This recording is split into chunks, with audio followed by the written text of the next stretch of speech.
कुरुक्षेत्र की उस विराट रणभूमि में तीसरे दिन की सुबह धीरे धीरे जाग रही थी। चारों ओर एक विचित्र शांति थी, जैसे कोई तूफान आने से पहले की खामोशी।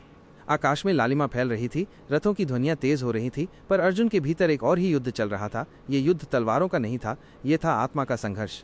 अर्जुन के मुख पर गहराई थी, उसकी आंखों में प्रश्न थे। कभी वो श्री कृष्ण को देखता, कभी रणभूमि की ओर।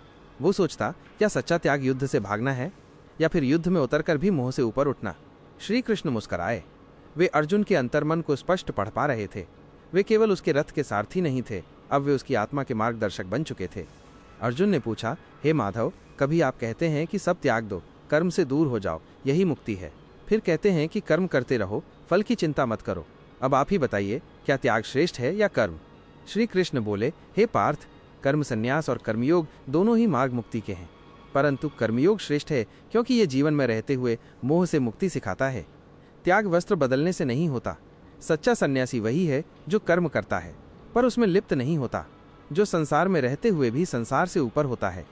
श्री कृष्ण ने आगे कहा, हे अर्जुन, कमल के पत्ते पर जल की बूंद जैसे टिकी होती है पर उसमें विलीन नहीं होती, वैसे ही ज्ञानी व्यक्ति संसार में कर्म करता है पर उसमें डूबता नहीं। उसका मन स्थिर होता है, वो न जय से हर्षित होता है न पराजय से दुखी। जो मुझे अपना सब कुछ समर्पित कर देता है वो जन्म मरण के चक्र से मुक्त हो जाता है। अर्जुन अब शांति की ओर बढ़ रहा था। उसके भीतर भगवान की बातों ने एक नया सूरज उगाया था। उसने कहा, हे जनार्दन, अब मैं समझ गया, मुझे युद्ध से भागना नहीं है, बल्कि मोह से मुक्त होकर अपने धर्म का पालन करना है। कर्म करते हुए उसका फल आपके चरणों में अर्पित करना है। श्री कृष्ण ने मुस्कुराकर कहा, यही है सच्चा कर्मयोग। जीवन को जियो, कर्म करो, परंतु सब कुछ मेरे नाम समर्पित कर दो, यही मोक्ष है, यही शांति है। जीवन के लिए शिक्षाएं, अध्याय 5 से।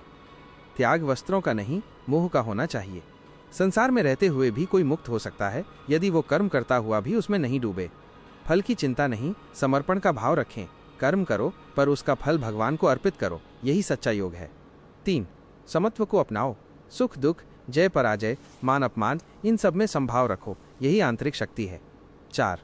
शरण में ही मुक्ति है। जब हम अपने सभी कर्म, सभी चिंताएं भगवान को समर्पित कर देते हैं तब हम बंधनों से मुक्त हो जाते हैं। अंत में, कुरुक्षेत्र तो हर किसी का जीवन है। रोज हमें निर्णय लेने होते हैं, मोह या धर्म, भागना या सामना करना। श्रीमद् भगवद गीता का ये अध्याय सिखाता है, कर्म करो पर मोह से मुक्त होकर। यही जीवन का सच्चा योग है। क्या आप भी अपने जीवन के कुरुक्षेत्र में खड़े हैं?